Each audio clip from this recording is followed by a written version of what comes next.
Hello, Steve Mills here. It's great to be back on my results podcast and really looking forward to sharing with you today some tried, tested and real proven ways to grow your business. Now, today I'm really lucky because I've got another interview for you, and this gentleman that I'm about to introduce you to I actually met recently on a call with a very good friend of mine, a guy called Bob Harper.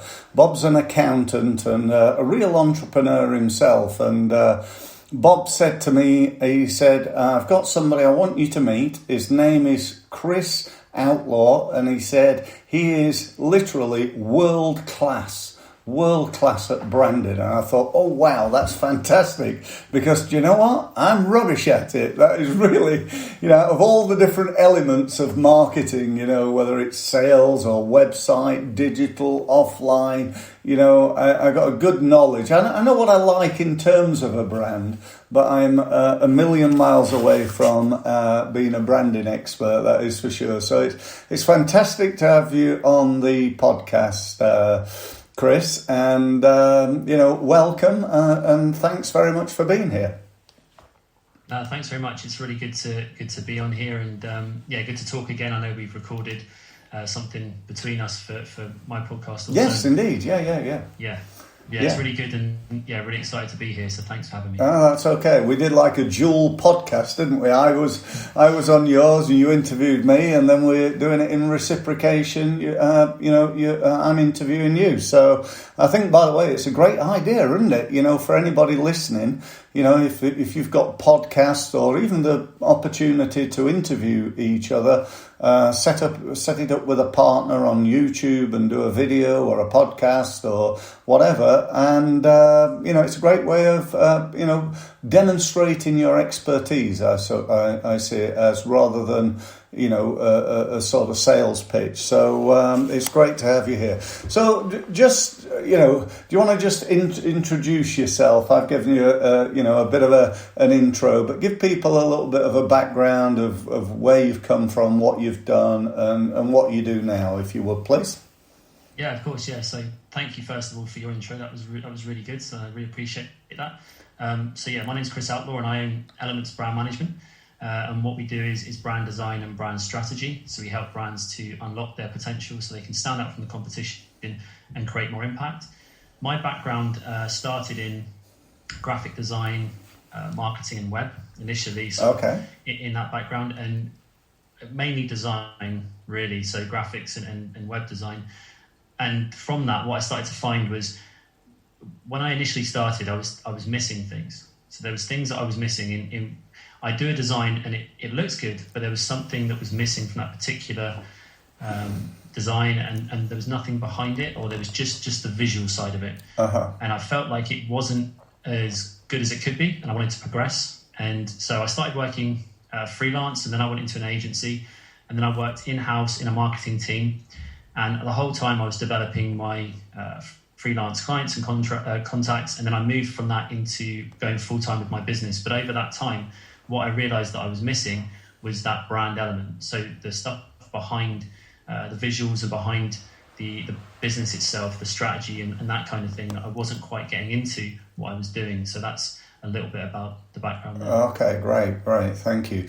So I know what you mean about it being missing. I think one of the mistakes I look back over my 25 years in business, to be pretty honest with you, it's been a bit of a hodgepodge of brand. I'd decide to redo my business cards and see something, I think, I like that, and then I'd have business cards that look like this, and then a little while later, perhaps a year or two later, we'd redo our website.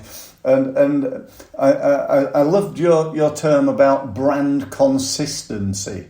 I think that's a really interesting concept. Tell me a little bit about that. Why is it important to have why is it important to have a brand?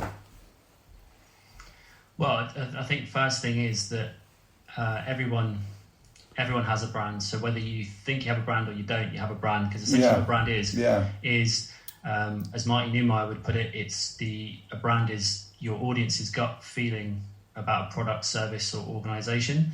So if you imagine your audience every time they interact with your business, whether that is through touch points such as a business card or on your website or through a messaging that you're doing or on social media, it's all going into a mind Rolodex with your business, and it's building up these associations. So if I whistled the theme tune from a famous McDonald's advert, you'd probably see red, you might see the golden arches, you might think about a cheeseburger that you had recently, or if you might think about something else. So these associations get built up. So a brand everyone has a brand. It's just that a lot of people don't tend to cultivate that brand. So what I like to say is branding is about cultivating meaning. So it's about understanding what you want to mean to your audience. How do you want to get that across? And it's about differentiating yourself from your competition in a way that creates that meaning. So defining that. So the term that I use for brand consistency is the unified brand. Yeah. So building a unified brand, and what you were saying there about how you would tag on bits to the visuals and things like that over the time. What we call that is a brand identity crisis. And it tends to be when a brand's out of alignment and they've lost their way a bit, or they've expanded, or they've added a new product line in, or they've acquired something, or it's been a merger, and the confusion that happens because the audience might have changed, or the competition's changed, or the offering's changed. You need to refocus what it is you're trying to do, and then aim that like an arrowhead, sort of strategically, where you want to break into. I know exactly where you're coming from. I remember a few years ago, I was working with a firm of solicitors up in Maidenhead, and they're really good people, top-notch guys, very, very switched on, very caring, and top people, and they called themselves Maidenhead's #1 firm of solicitors, and they were really, really good. But at the time, if you looked at their website, they looked like they were literally one man and a dog, operating out of a bedroom somewhere. And, it was a blooming awful, terrible website. And yet their brochures and their in-house marketing materials were, again, real state of the art. And there was just a disconnect. It's like, I'll go to them because they're Maidenhead's leading company. You go to, I'll just check them out on the web, and you think, well, they can't be. Look at this website. And I think so many businesses suffer from that, don't you? Definitely. And I think we all like to think that we don't judge. We don't make judgmental decisions, but actually subconsciously you make a decision in less than a second in terms of your initial feel about a particular website you've landed on or a brand you've interacted with. So it's important to get that across as quickly as possible and consistently, because also it takes 7 or 8 touch points for you to be remembered by a particular person who's interacted with you. Yeah. So therefore, if you're not consistent and you're not keeping that consistency across all you do, you might get remembered for confusion, but probably more than that is you just won't be remembered at all, because it's not that consistency going through. Yeah. Really good point. That it's almost like when you're looking at something, you're thinking of buying something, particularly when you don't really quite understand it.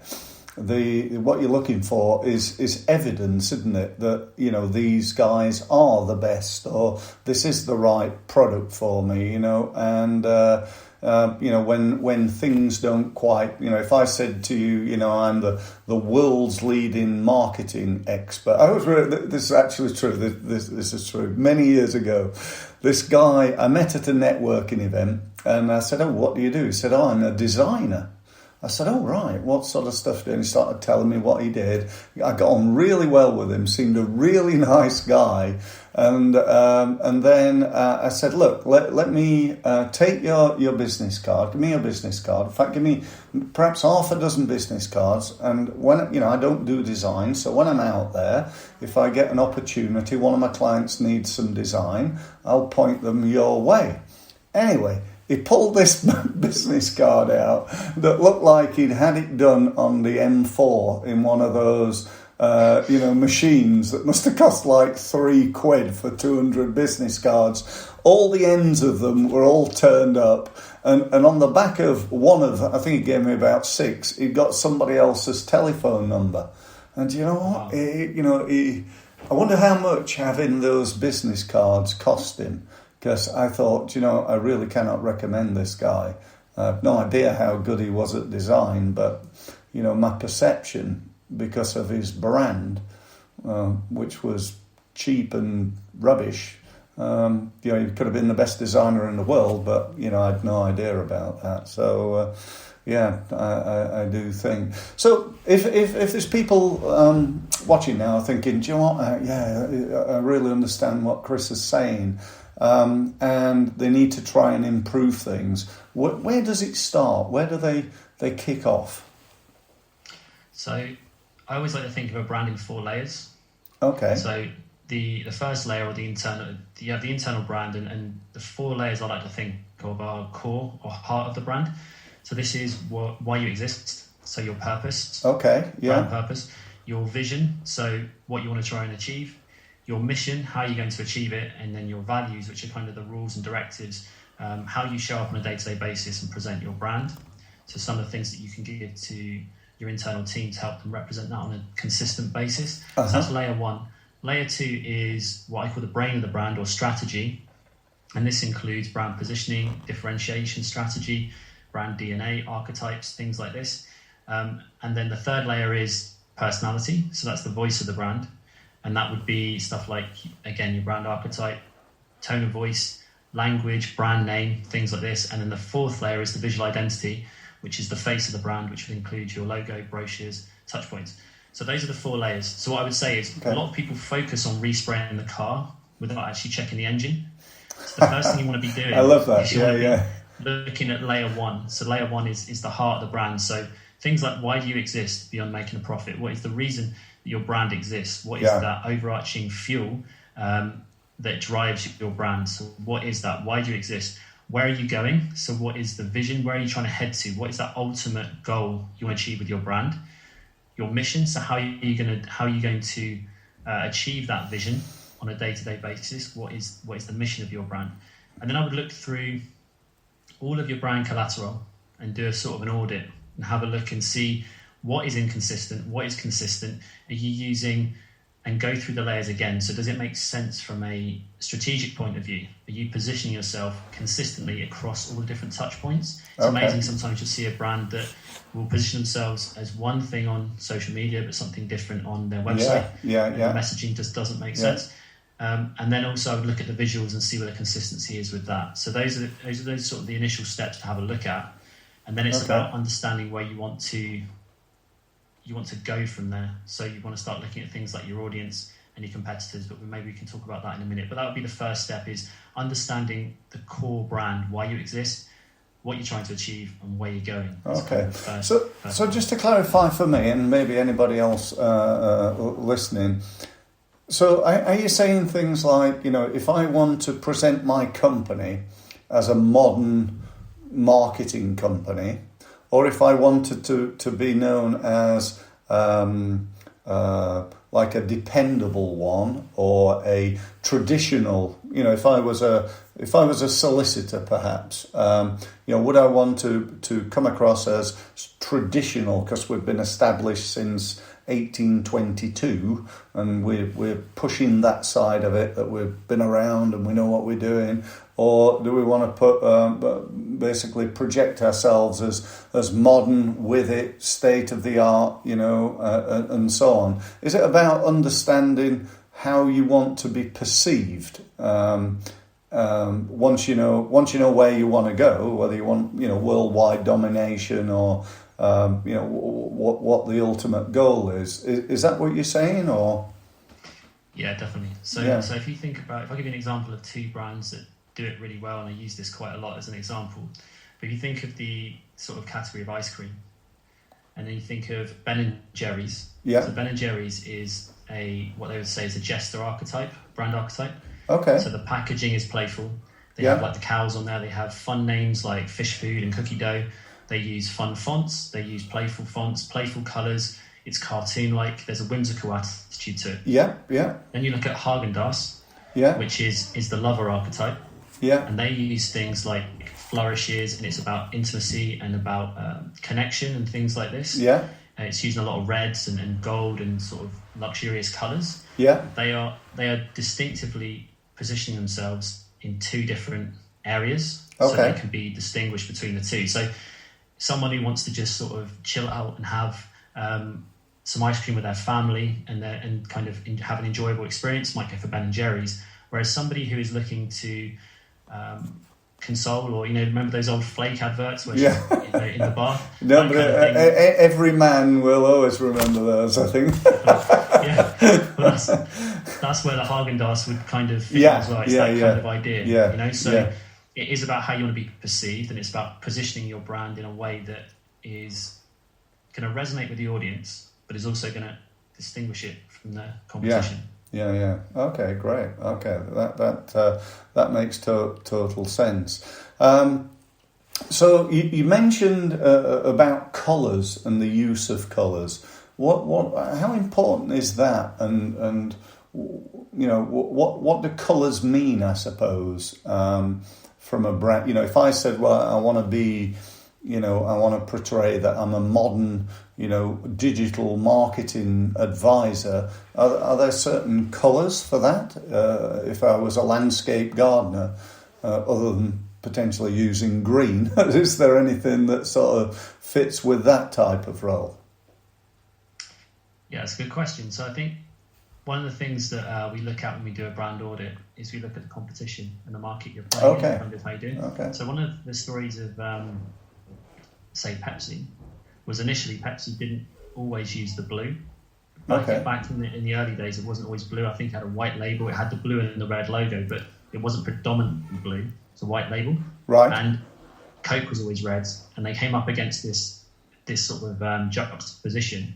And when Pepsi started using blue more strongly to differentiate itself and give itself more of a stake in the market, it started to do even better than what it was doing. Yeah. So a signature colour can improve memorability by up to 80%. So colour's good. Now, what colour to choose depends on the type of brand you're trying to be, which, like you explained there, so say if you think of Apple, if Apple was bright orange or bright yellow, it just wouldn't match that sleek, cool, modern brand. It just doesn't make sense. Mm-hmm. But you also want to be something that stands up in competition as well. So you want to have something that's a little bit different. So in some cases, there's a great book, Positioning, sort of the original positioning book by Rees and Trout back in the day. And in that, they talk about a tractor brand that they brought into the South American market.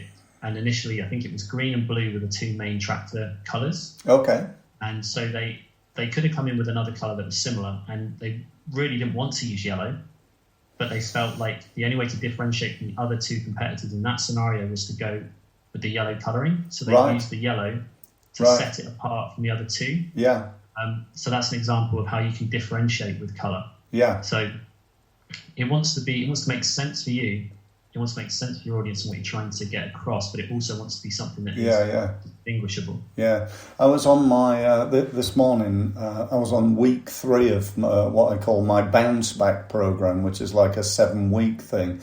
And I said to the guys, if I was to sum up marketing in 2 words, it'd be different. And I think that's in a way what marketing's all about. It's, if you're the same as everybody else, it's the same look, the same feel, the same brand, the same or similar words. It's like, what am I going to do? Well, just go and buy the cheapest, probably. But it's only when things stand out that the difference is perceived, isn't it? And a lot of it, I think, is about perception. A lot of marketing is what you think to it, Definitely. There's that great book by Seth Godin, The Purple Cow. Yeah. That's a really good book, by the way. Purple Cow. It's all about how to create purple cows, basically. Yeah, good book. Yeah. Yeah. I've got over here, just out of interest, I know we spoke about this the other day, and I've got some blue in this, which is not my colour, so this is a prime example, really, I think, of where we've got it wrong a bit. But one thing I think we did really well with this, and the feedback we get from it, is we want it to be all about quality and the thickness of the card. I think people are are also not only visual and look at it and think, oh yeah, this is good or it's bad or whatever, but they pick the card up, and whether that's a card like this or a business card or a, whatever it is, and there's a perception based on touch and feel of the brand as well, isn't there? So it's not just about the colour of it, but how, if it's physical, if it's something that I can touch and not digital, there's that side of it too, I think. Yeah, definitely. If you think about the evolution of the Apple products, to go back to Apple again, the plastic, the old white MacBooks, that used to be one thing. Still great products, but now that they've got the sort of the aluminium and the tactile top, and there's something that just feels very feels great, doesn't it? Quality about them. Do you know what? Apple are one of my favourite brands, without a doubt, and I often say to people, if Apple built an Apple car, I'd need to get one, because I just do. I just love Apple, and I've got loads of Apple. I'm talking to you on one. I've got a mobile here and iPad and you name it. And I think I've kept all the boxes, because it's such quality. Even the box that it comes in, it's like no other box. It's weird, isn't it? Why would I keep a box? I don't know, but it's just such a good box, and I don't think I'm alone in that. So it's not just the product that, I buy a MacBook and I pay twice as much as I would for another, for a very similar computer that does basically the same thing. So I pay twice as much for it. And part of that is it's the brand, isn't it? It's the perception. It's opening. It's going into that Apple shop and getting that. Knowing how I'll be dealt with. Even it's not even like the marketing materials. It's how the guys deal with you when you're in the shop, and how they display their merchandise. How you can go and touch and pick it up and not quite throw it against the wall, but you can go and have a play.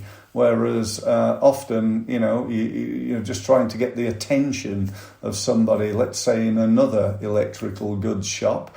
You can't. You go in Apple, you got 4 people coming up to you, not giving you a hard sell, but just asking if they can help at all. Whereas other places, shall we say, without naming names, you're lucky if you can find anybody in the shop, and you can easily wait for 20 minutes to get served. And I think that's also a real key part of a brand, isn't it? Definitely, and the way that the stores are laid out, and the lighting, the big windows, and things they've done there, the way they've even chosen the material for the steps inside that particular in the stores, all of that plays into what the brand experience is, and how you come away with a feeling and an idea about that brand, and how that is, you've taken that on board, and you can see a difference between like Apple and some of the other companies, and how Apple sort of swept in or disrupted a little bit that particular industry. It was quite techy, it was quite stale, it was quite regimented. You had product names and things that were numbers and stuff like this, and it wasn't very innovative in that way, and it was quite standardized. And they came in, and it was a clever development as well, because a lot of people hated that techie side of things, or didn't feel connected to it. So having something, especially even just down to the operating system that Apple created, compared to say a Windows computer, where you had to maybe use initially in the early days, obviously with DOS and things like this, they wanted to create something that was a lot easier for the user to use, and just positioning it differently. And then out of that, everything they've done has all been about that simplicity and that intuitive nature. Absolutely. I often say to businesses, I think you can look at brands and some of the very, very famous brands, i.e. for one, Apple, and say, right, what can I learn from Apple? Even in my little business, is there anything that I can look at? I don't know, maybe their design, without obviously copying it. We can't do that. but are there things that we can take from it and adapt it to our business and make it appropriate for for us really? And I think that's a great opportunity. Yeah, and I think the thing to remember always is everyone has a brand, whether they. I know I mentioned it earlier on. But everyone does. I saw the other day that was called the No Brand System, and it was a marketing system called the No Brand System, and it was all about not having a brand. And there's a line of products actually which are non-branded products. Okay. But yeah. That in itself is all they need. It's a brand. Remove the logo, but it's a brand. It's a really good brand. It's a brand called the No Brand brand. They're just they're anti. They're basically position themselves as an anti-corporate brand. Yeah. Where we're not going to put logos on here. No. But apparently, the name's trademarked, so they've obviously gone to trouble. They've trademarked their non-brand brand. I'm getting really confused here. Me too. But yeah, so everyone does have a brand, and it's about, if you look at Apple and the way that they develop theirs and it's focused, that there's a distributor for Apple called Stormfront, I believe. I've heard of them. And I've spoke to people in there before, and the level of specificity that they have to work through with obviously the brand guidelines when they are representing Apple as a brand in their store, even down to the signage and how they position the computers in the shop. It's very. I think they're clear. like they run quite a few of the Apple shops, don't they? They're like I think the shop, and you go in and it looks like an Apple shop, but it's not. It's a storefront shop, but they sell Apple stuff. Yeah, I think that's the sort of relationship there. So I understand that. So they've got to basically do things the Apple way in order to have that. I don't know whether it's a franchise or what, but to be able to keep that going. So I think that's really, really important. So what would be, I don't know, if I put you on the spot here a little bit and said your top 5 tips for let's say a small business owner who's liking what you're saying, thinking, do you know what, we really need to do something about what we've got. What would your top 5 tips be? Clarity, number one. So get clear on who you are, get clear on what you're trying to do outside of making a profit. Obviously that's important, but you need that purpose beyond that in order to drive what you're doing. So get clear on who you are, what you're trying to achieve and where you're going, and also who you're trying to reach. I would say competition. So look at your competition, look at what they're doing and have a look at them and be objective. So just because of the competition doesn't mean you can't give them points for some of the things they do well. No. So what do they do well? What are they not doing so well? Where are they failing to meet your customers' expectations? So you can do this by looking on their social media and looking on review sites and seeing where they're falling short and what are some of the things they're not doing. So competition, consistency. So making sure that everything that you do is consistent around that clarity. So you clarify what you're doing and then you're consistent about it and you keep that message consistent. Fourth would be to declutter. So your visual identity, make it simpler, make it stronger, more iconic. It wants to be distinctive, memorable and iconic and make sense of what you do. And then I'd say probably the fifth thing to think about is just making sure that you continue that throughout everything you do. So through marketing channels, through your face-to-face with customers, customer service calls and things like this, sales calls. Everything wants to make sense with the brand that you're building. And some people think branding is not for small businesses or you don't need to do it with a small business, but you sow the seeds now and you start building something, a differentiated offering, because that's essentially what it is about differentiating yourself from the competition. Then you can grow with that, you can scale with it. You don't want to have to be, a lot of the people that I tend to work with is kind of, it's gone past that point. And it happens to everybody, things happen and you grow and things like this, but you go past the point where you have to then retrofit what you're doing and try to bring it all back in when you get to that point. So it's worth looking at this now and starting this now and dealing with it now, because you're only going to grow from it. So it's worth doing that in the beginning. So you don't want to leave it until you're a much bigger company and then have to rebrand. because we all know sometimes that it obviously is a good thing to do, but we can all think of examples where, you know, companies have changed their name and so on and so forth. In fact, I've done that a couple of times in my business. Back in the around the 2008 mark, I used to call myself the prudent marketer.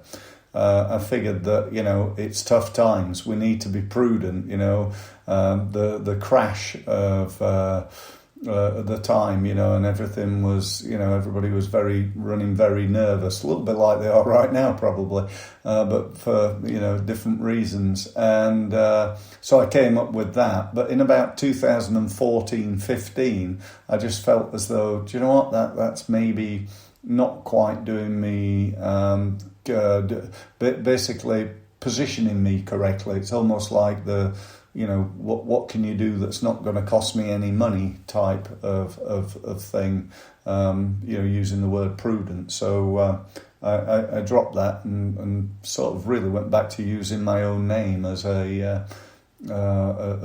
brand, really. So you know, that was an interesting time in you know, how you can change sometimes, but it's probably better to, you know, spend time building your name up. How long do you think it takes, you know, to get? And I know this is almost like how long's a piece of string, I suppose, but how long does it take to build your brand as you build in your company? That's a good question. And you're right, it's how long's a piece of string. Yeah. It depends on the mediums and what you're using. It does. I would say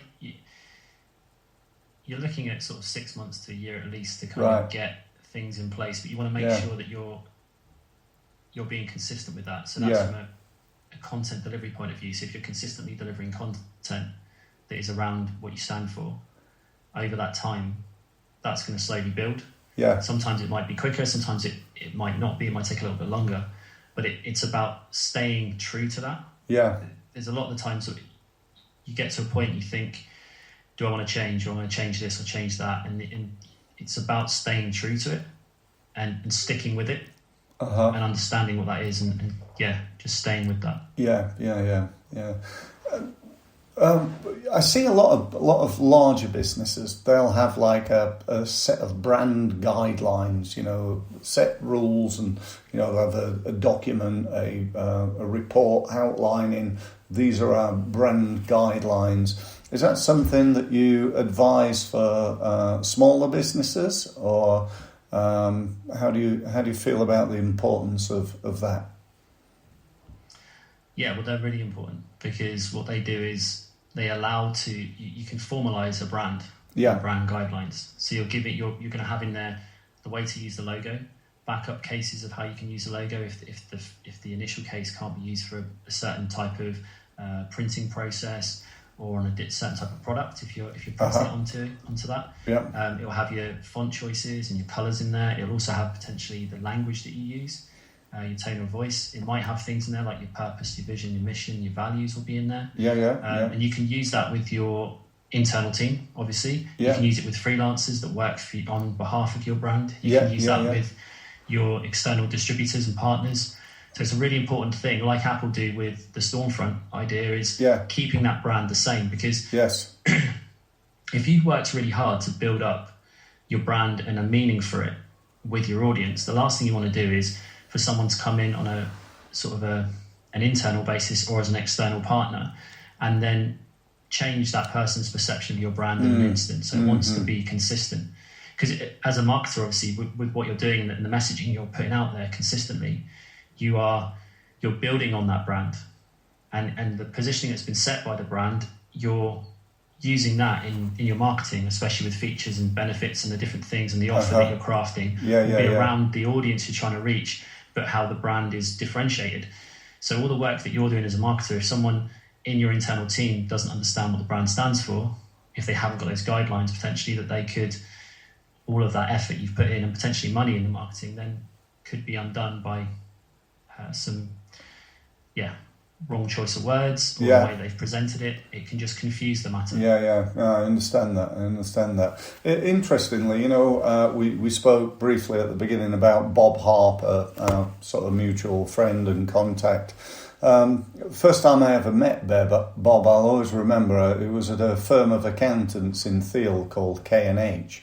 And I went into the room, I had a meeting with Bob, and I walked into reception. And as I walked up the stairs, there was a big sign on their logo, and it said, "Welcome, Steve Mills."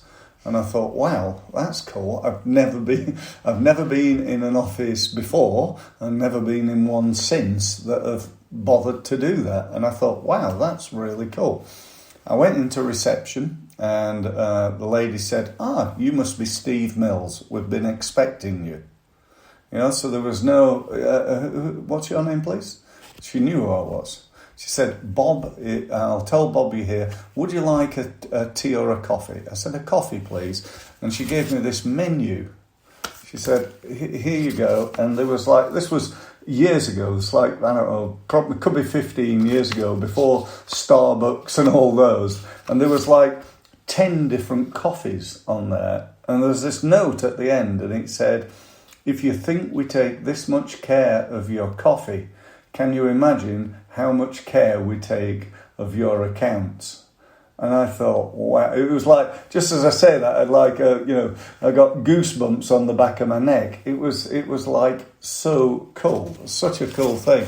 And their business, their brand was all around helping businesses to produce, as well as doing accounts and all that sort of stuff. It was about they helped to develop systems in a business in order to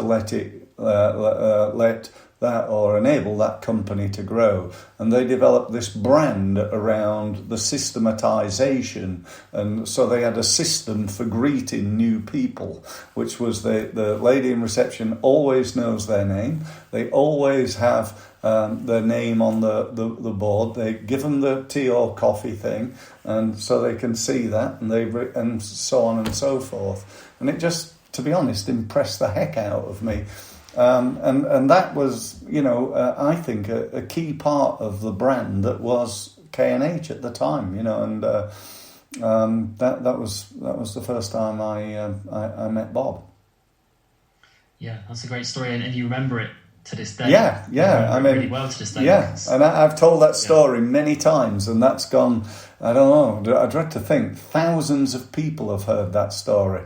And thousands more will when I tell it next time, because it's a great way of, once you know what your brand's about, as you said, then being able to go, right, what do we need to do, say, look like? How do we feel? What's this whole thing about? And I think it's a really, really powerful thing. So if people listening want your help, Chris, and I strongly recommend, if you're looking at improving your brand and you want to do that, then go and talk to Chris. What should they do? How do they get in touch? What can you do for them, and so on? Yeah, thanks for that. So the website is elementsbrandmanagement.co.uk. On there you can schedule a call, which is a discovery call, a free discovery call. Okay. It's a 30-minute call, and we can just go through some of the problems or the issues that you're facing, and we can help you adjust those and go through those. I'm also on YouTube under Elements Brand Management, and I do weekly brand tips on there that can help your business. And there's also a podcast called the Unified Brand Podcast, which Steve's going to be on soon. Yeah. Look forward to that. Look forward to listening to that. Yeah. So there's lots of opportunities out there. I've had a look at Chris's videos. Got some great videos, well worth listening to. So I strongly recommend you go and take a look at that. And why not sign up to a free half-hour consultation and talk to Chris about what you think, asking any questions, and see where we go from there. So thanks ever so much, Chris. It's been great to speak to you. and I look forward to doing so and continuing our sort of relationship as we go forward.